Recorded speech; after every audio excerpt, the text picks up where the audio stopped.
In Chapter 11, we learn about these things called rational expressions. And rational expressions, as we get further into the chapter, become polynomial expressions, and then they become polynomial expressions like jacked up on steroids. So the end of Chapter 11 is definitely a real challenge for a lot of people. I want to explore first two things that I believe you have talked about before, I think back in 7th grade, direct variation and indirect or inverse variation.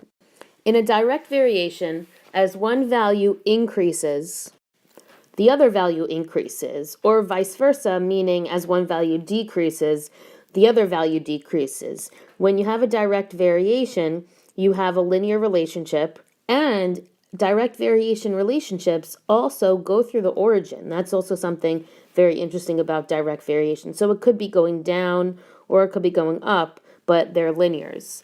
In an inverse or indirect variation, as one value increases, the other decreases, or vice versa, as one value decreases, the other value increases. And we have these kinds of things, which we'll talk about in this chapter. We're actually going to graph them in a little bit. They're called hyperbolas. And this is what the graph of a hyperbola looks like. The formula for a direct variation is going to look like y equals some value k times x. And in the past, we used k to represent the slope. K also, some people call it the constant of proportionality, which is, in a sense, what the slope is representing. In an inverse or indirect variation, the formula is y equals k divided by x. What's also interesting is that in a direct variation, the proportion or the ratio y over x is constant. And in an inverse variation, y times x is constant.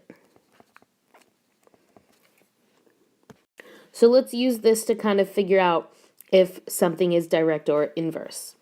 So we have to determine whether it's direct, inverse, or neither, and then we have to say why. So if you look at letter A, I want to use this idea. Are the values proportional, or is their product constant? So in order to know if it's direct variation, we would check, is 1 over 5 equal to 2 over 10? And since that's true, then it's proportional, which means that this is a direct variation. And I'll write because the values are proportional.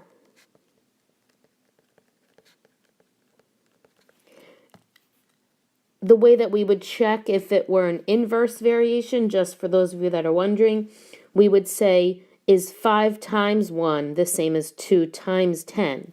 If you're in a table, that's what you would look for. And since 5 times 1 is not equal to 2 times 10, then we can say then it's not an inverse variation. Over in letter B, I want to just get rid of the 4, and I'm left with x times y equals -1. This looks just like this. Y times x or x times y is a constant, meaning that you can plug in any values you want, but their product always has to be -1. Since this looks like that, then I'm going to say that this is an inverse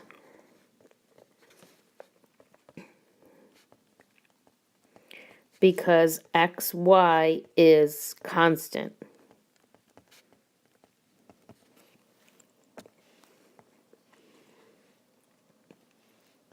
Let's check out example 2. The variable y varies directly with x. So they're telling us directly, and that means that we have the relationship y equals k times x. When x equals 12, y equals -6. Write and graph a direct variation equation that relates x to y. So I'm just going to take these two values and plug them into my formula. -6 equals k times 12. So what's the constant of proportionality? Or earlier I told you that that was also known as the slope. So the slope, or the k, is negative 1/2. So essentially we're graphing the equation y equals negative 1/2 x.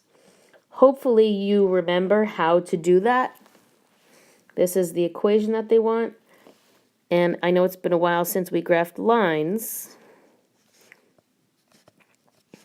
but you shouldn't ever forget how to do that.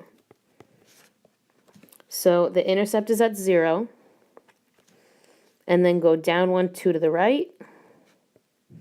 I'll also go up 1, 2 to the left.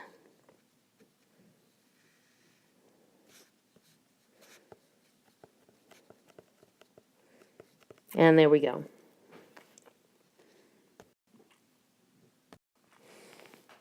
Same idea, only now it's going to vary inversely with x. So our equation is y equals k divided by x. When x is 2, y is 5. So let's plug those values in. When y is 5, it's k divided by 2. So let's solve for k. K equals 10. So the equation is y equals 10 divided by x. Sometimes, all the time, when you have a direct relationship, k represents the slope because it's linear. But nonlinear equations don't really have slope because it's constantly changing. So k doesn't necessarily represent the slope in here. It's not like the slope is 10. Also, this is our first time ever where we had a variable in the denominator of our function. So we have to graph it. Anytime you're not sure how to graph something, what do? Excellent, you make a table of values. So I'm going to go onto the side, and let's plug in some numbers. Well, if I get to pick the numbers to plug in, I'm going to pick numbers that are friendly with 10, like 2, 5, 1, etc. So you always want to pick a few negatives and a few positives. So I'll pick negative 10, negative 5, negative, I could do negative 2 also, negative 1. You should always put 0, include 0. And then I'll just flip 1, 2, 5, 10. And I'm using a lot of points because this is our first time we're graphing these types of functions, and we're not used to what they're going to look like. So so pause the video and just plug in the numbers and see what happens when you get those values. So here's what I got, and you probably encountered a problem here when you went to plug in 0. 10 divided by 0 is undefined. I abbreviated because I ran out of space. That says undefined because you can't get a value. So let's just plug what we got. Looks like I probably have to go by 2s or something because I don't think I can fit negative 10. We'll figure it out.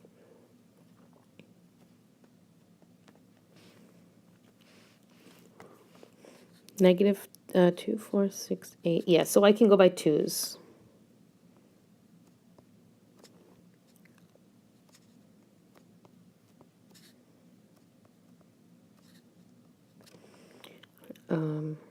And I have to go by 2s going vertical as well.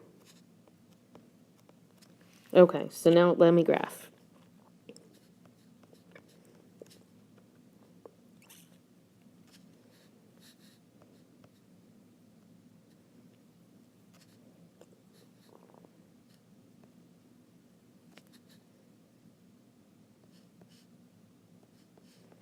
So I'm getting this curve like this. And if you notice, there's no value where x equals 0. So it's going to get right up close to the axes, but it will never touch them. Remember when we did our exponential graphs, we said that they got really close but never touched?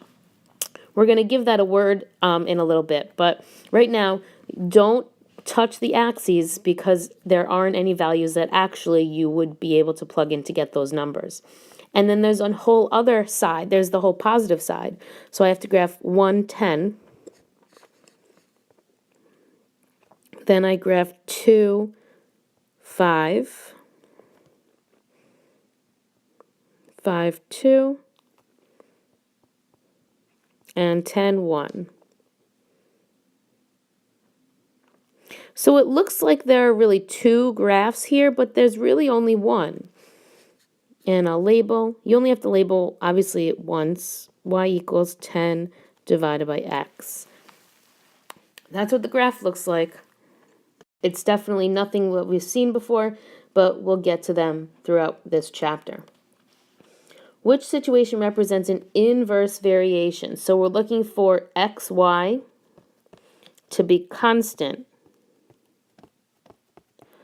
Also, as one value increases, the other one has to decrease to compensate that. So A, you buy several movie tickets for $7.50 each. Well, if I buy one ticket, it'll cost me $7.50. Two tickets will cost me $14 or $15. Three tickets will, and so on. So as the number of tickets goes up, so does the price. So that's not an inverse variation. You earn 50 cents for each pound of aluminum cans you recycle. Well, if I recycle 1 pound, that's 50 cents. 2 pounds is $1. 3 pounds is $1.50, and so on. So that's certainly also going in the same direction, not in opposite directions. Letter C, the cost of a $600 cabin rental is shared equally by a group of friends. So if I rent it myself, it's $600. If I have a friend with me and there's two people, that's $300 each. If there's 6 people, that'll be $100 each. 60 people will be $10 each. And so this actually is, as one value goes up, the other is going down. So that's why it's letter C. Let's just look at D. You download several songs for 99 cents each, so this is almost identical to letter A. As you get a song, it increases and increases. It's not like the more songs you buy, the less it costs. That might be inverse, but that's not what it says. Last one, example 4. You bike 15 miles each morning. Your time in hours to bike 15 miles is given by this equation. That looks like an inverse variation. Graph the function. Make a conclusion about the type of variation that it is. Well, it says from the graph, but I could know right away, looking at the equation, that it's set up like a y equals k over x situation, but we still have to graph it. So anytime we're not sure, let's make a table of values. Now let's think about this. Time is in hours, and R is my average speed. So I guess I should use those letters. Let's do R and T. Can R, which is my average speed, be negative? No. So I'm not even going to bother in that other example where I use negatives. I'll just start right at 0. And then since I get to pick the numbers, I'm going to pick numbers that are friendly with 15. So I'll pick 1, 3, 5, and 15. So let's plug it in. When R is 0, 15 divided by 0, that's undefined. So I'll write that. 15 divided by 1, 15 divided by 3, 15 divided by 5, 15 divided by 15. So let's graph it, and since I'm only talking about positive values, I'm going to keep myself in that first quadrant.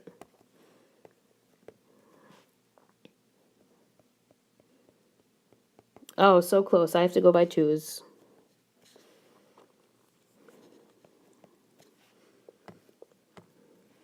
All right, 0. There's nothing at 0,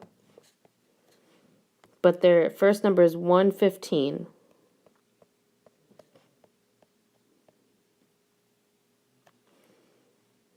Three, 5,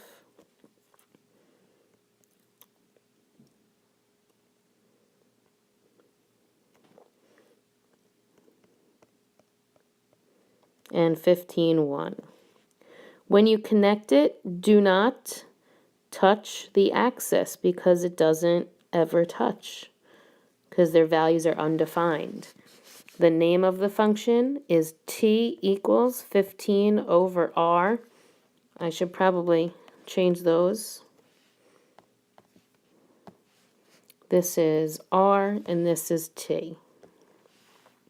Make a conclusion about the type of variation. Well, you can clearly see it's making that nonlinear. So this is an inverse variation. If you have any questions, write them down and ask me when you come to class.